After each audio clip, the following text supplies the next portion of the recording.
Heavy though. Since All we're on the right. topic of okay TV, I Hmm. want to hit you with a show I just watched. Yeah. It's a short one. It's from Marvel, which Oh, I was surprised. oh shit. I was oh, That's. I just got my thumbs up. No, no. I'll put that back It down. was that was a preemptive thumbs up. That was not meant to happen. I was already Eyes of giving this Wakanda. rating. Eyes Yeah. Eyes of Wakanda. Have you seen it?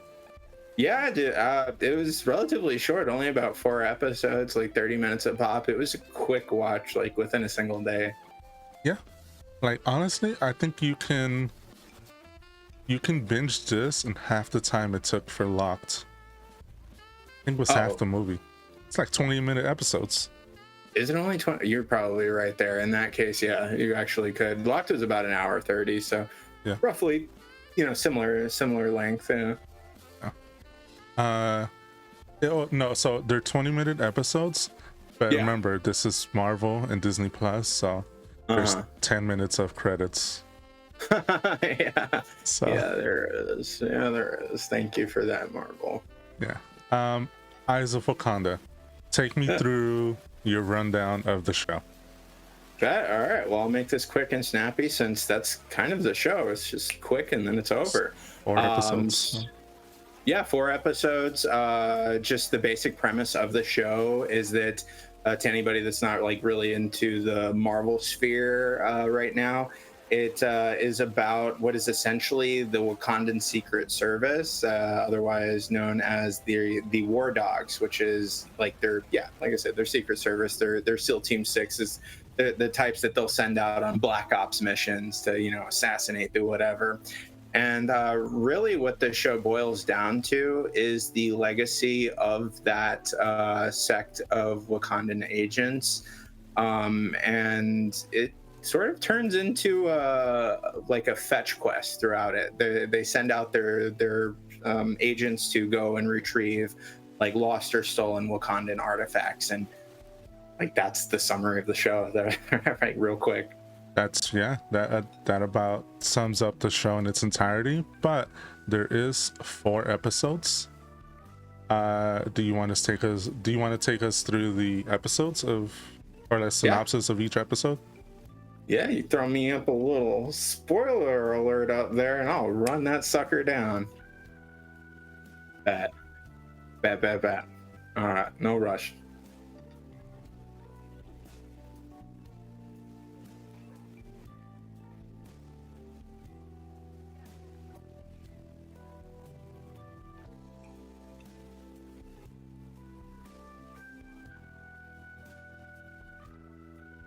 Okay. And by the way, if you don't plan on watching this like at all, it's just not your speed, then definitely check it out right now from us because we're going to run it down for you.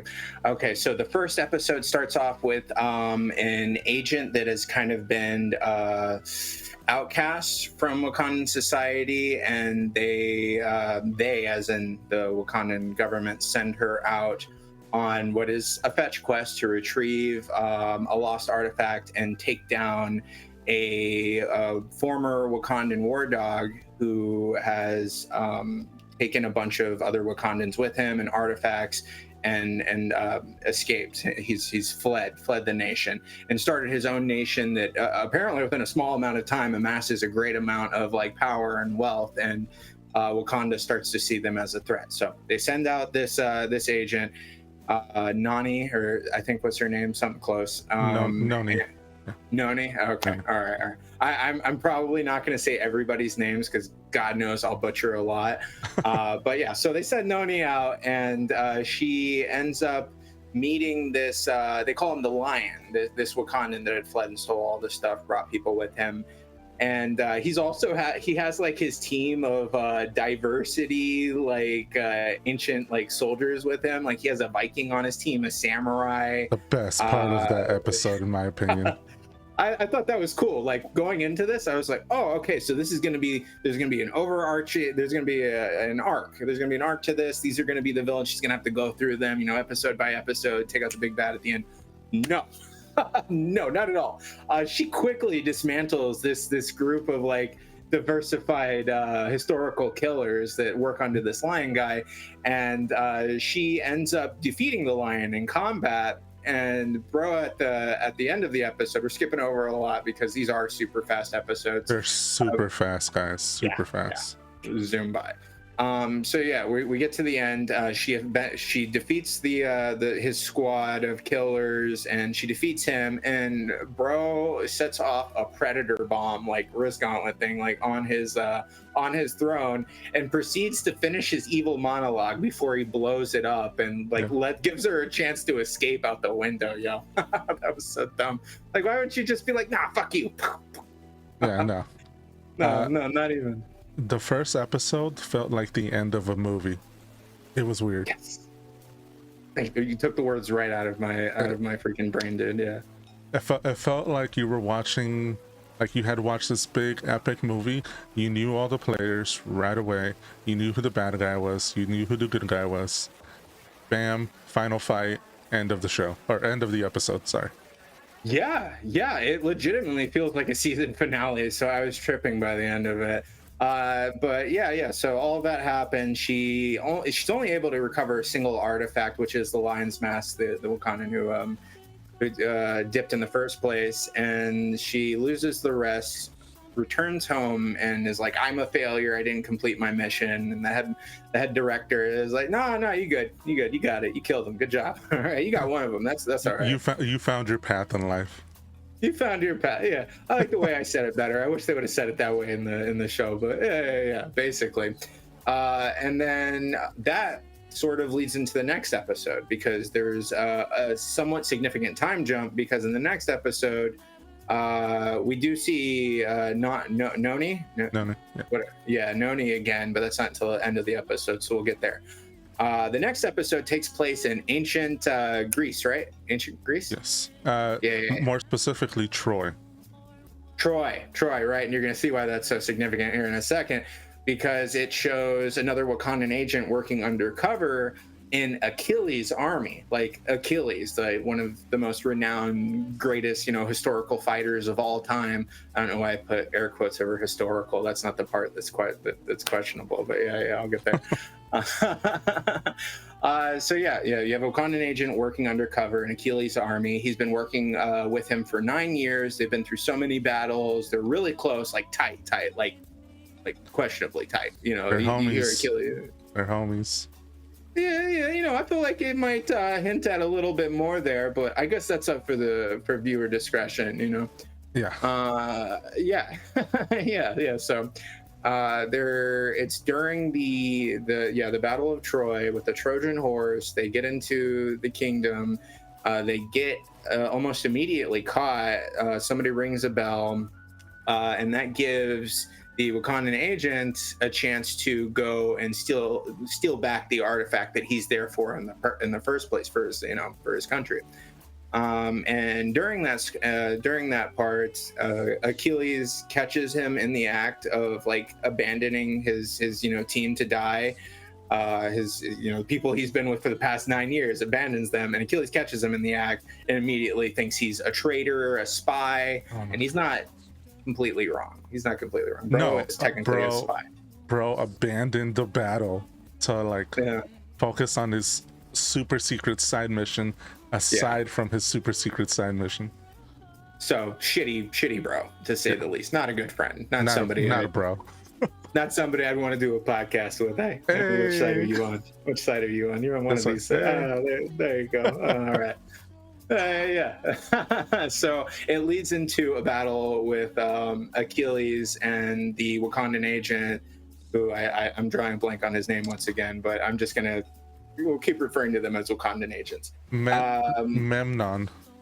Oh, you remember, huh? Memnon? Okay, Memnon. I think I remember the guy in the next episode. He's got a little bit easier name to remember, but yeah. So they fight, and somehow this guy Memnon is able to best like what is known as like one of the best fighters of his time, Achilles. And what does he do? Bro grabs his leg, cuts his Achilles. See what they did there? They did the thing.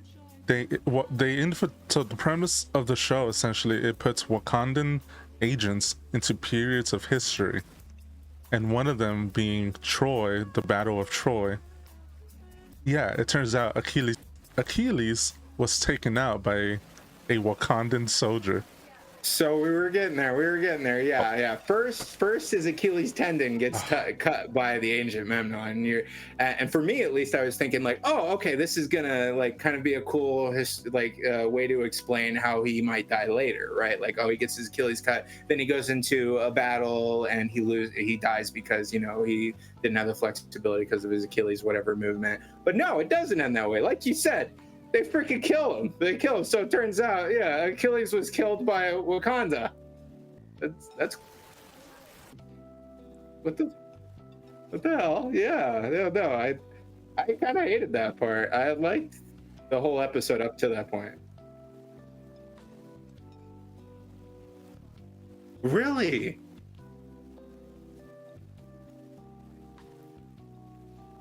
It's the opposite for me. I liked the show up until that point, and then that was a turnoff. But then episode 3 kind of saves it for me. Yeah, which is a perfect segue into the next episode. So the next episode actually starts in feudal era China, and it follows another Wakandan agent named Bashir. I think he goes by both. Basha, yeah. So Basha is undercover in China after feigning getting stranded out there. I forgot how he ends up there. Maybe he does actually get stranded, but either way, he's taken in by a nice little Chinese lady. That's probably not the way to say that. Yeah, so he gets taken in by a nice lady. She's a sweetheart. She's just like tiny lady. Brings him in, nurses him back to health, and then so you don't see that part of the story until about halfway through. So the actual plot takes place from this point on, after he's already been living there for God knows how long, however many years, months that he's been, in a relationship with this woman that nursed him back to health. The first thing you see is him sneaking out of his house and looking back at who I can only assume now is like, his lover, his wife, like somebody he's been with. He sneaks out. He sneaks into a temple there in the capital, wherever they're at in China. I think you're kind of skipping over the fact that the place in China, we come to find out, or no, maybe I'm skipping ahead. The place in China is significant.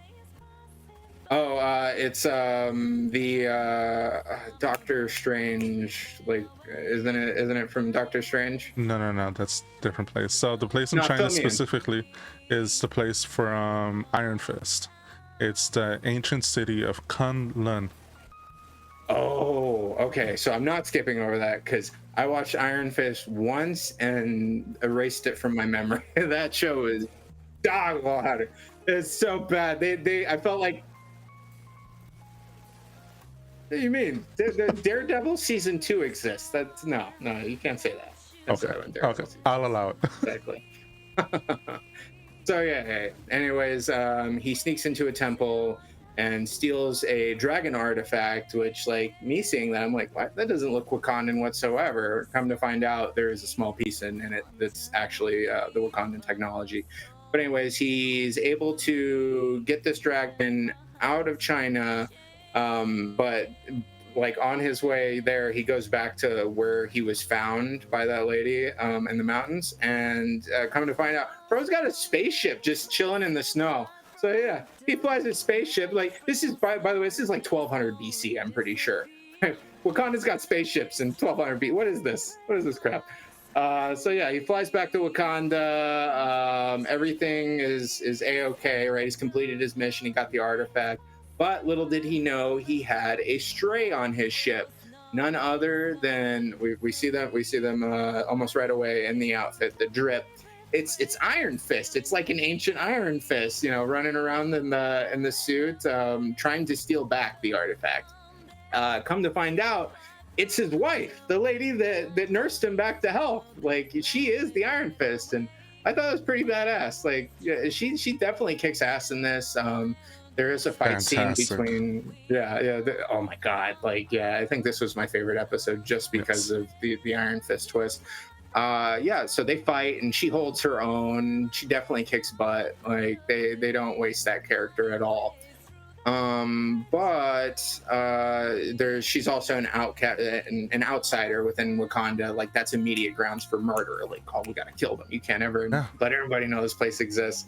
So Basha, still being assumedly in love with this woman that nursed him back to health, finally lets down his guard and admits to his best friend Ebo, who we haven't mentioned up to this point because he's really not all that significant in the plot, and the Iron Fist, who obviously was his sort of lover, admits to them that he doesn't trust people, and that's a part of himself he's going to work on. He's going to try trusting people now. So he formulates a plan to get Lady Iron Fist the heck out of Wakanda and basically give Ebo, his best friend, credit for what was they're faking was like a pretend a mock training session.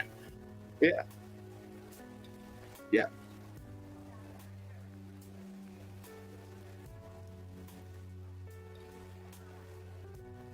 Mm.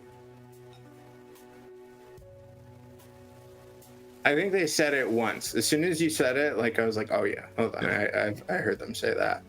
Yeah, Girani.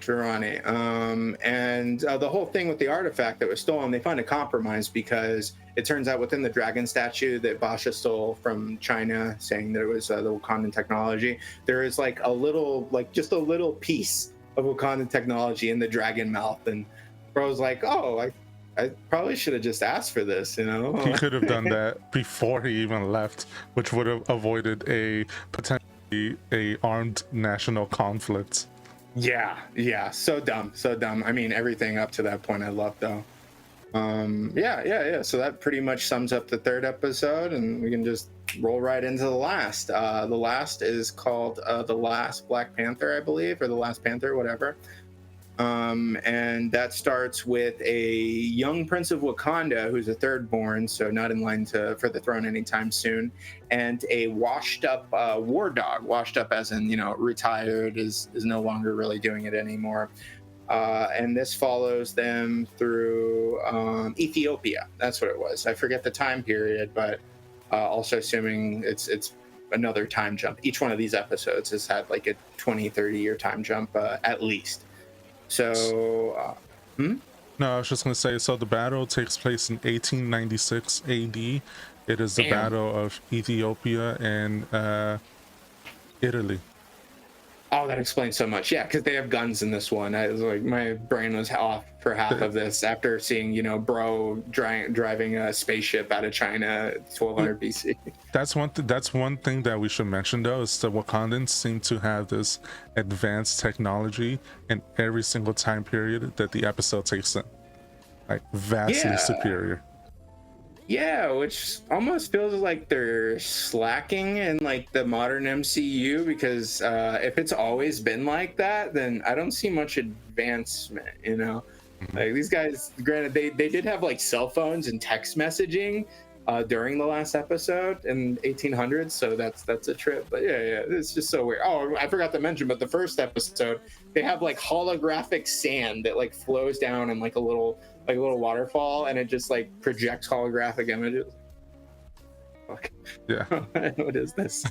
All right, so back to the last episode. It follows the young prince, thirdborn, and washed up war dog. They're in the Ethiopian war versus Italy, you said.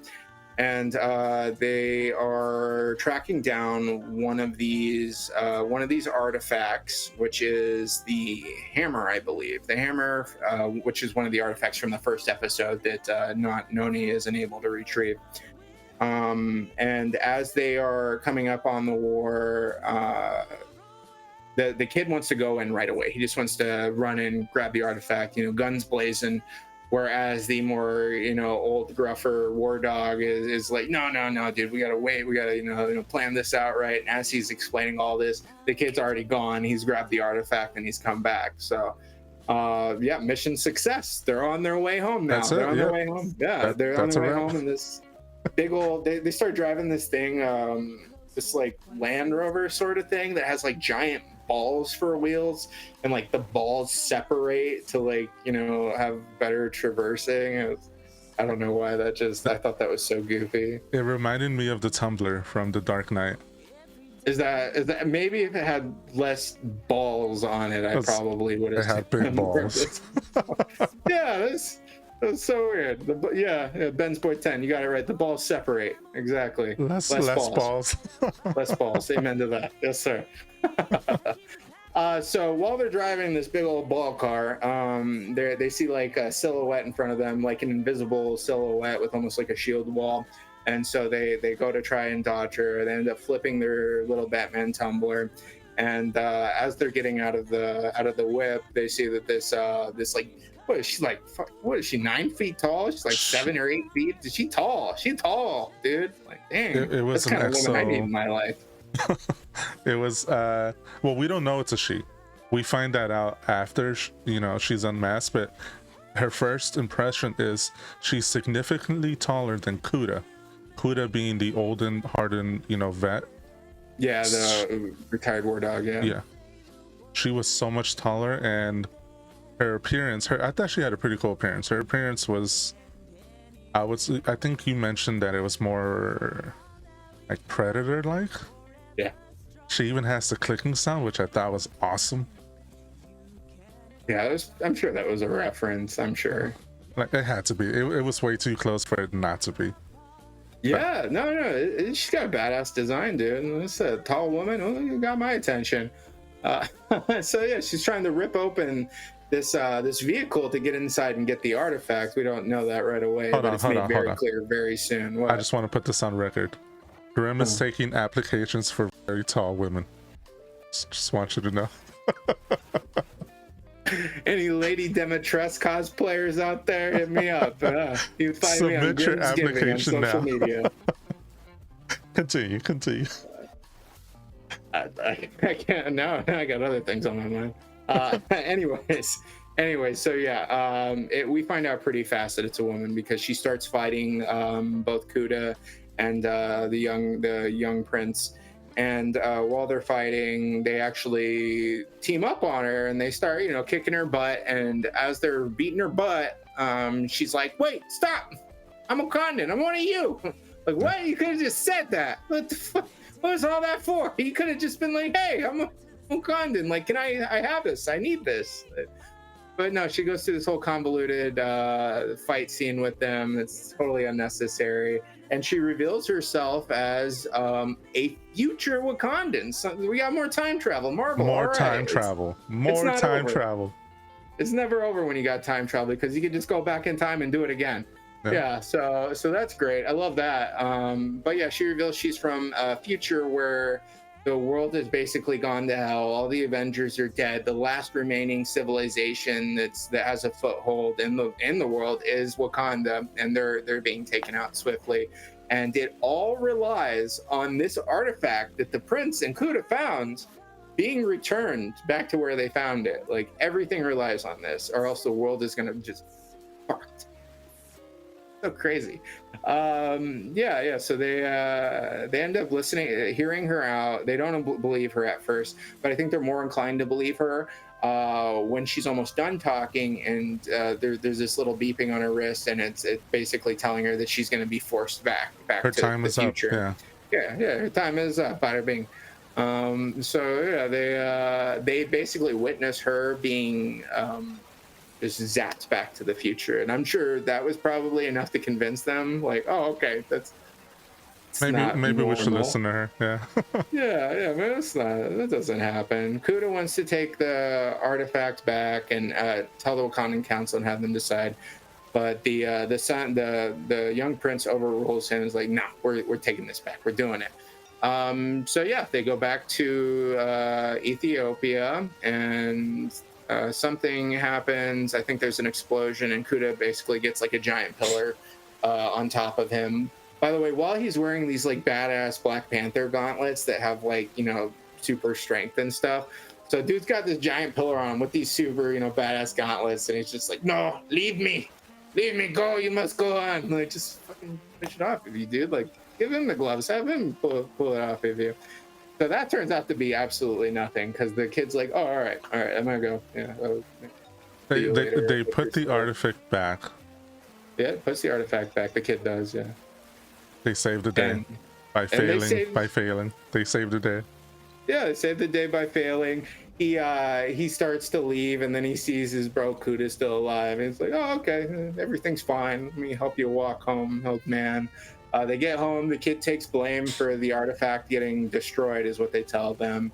And they kind of just go on knowing that nobody's ever going to know what they did, but they did save the world potentially. And at the very end of the episode, you see this artifact that they went through all that trouble to take and then put it back. And you see it in a museum. And who is standing in front of it, King? Killmonger. The whole show, the whole point of the show was to tie in Killmonger, which I thought was that made the show for me.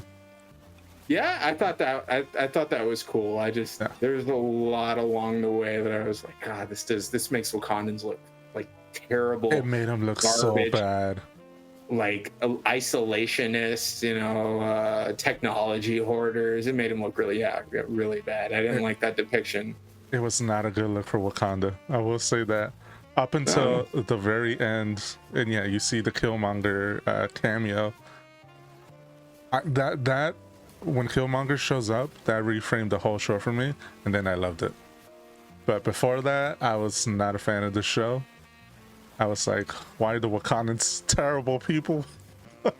I don't blame you, man. I had the same opinion the entire time. I thought it could have been better if it was more about. Well, I felt like the show, just at its core, was about having like blind loyalty and blind faith in your country, and doesn't really work out when you're like that. All right. No. Before we move on, hit me with your chicken buckets. The whole show. Buckets. Yeah. Okay. Yeah. As rate the show for me. How many chicken buckets is this getting from me? Oh man, I'd have to give Eyes of Wakanda a hesitant 3, only because we don't do halves. I do think it was above average. I do think so. I'm gonna give it a 3. I'm not gonna ride 2s and 3s forever, but this one is deserving of a 3. I am inclined to agree with you. I think it's a solid 3 for sure. I don't think it's the greatest. I definitely did not enjoy the first 2 episodes. Realistically, I only really enjoyed the 3rd episode and the last 5 minutes of the show. That sounds like more of a 2 to me, but I'll respect your neutrality. I appreciate it for how it connects it to the MCU. I thought it was very smart. I thought all the things leading up to Killmonger, it made sense, and now realistically it made me appreciate T'Challa even more, and I think that's why, I feel that. Yeah. R.I.P. Chad Boseman. He could never be replaced. Absolutely not. Yeah, the show would have smacked with his involvement though in another multiverse, I'm sure. In another multiverse. Oh man. Yeah, man.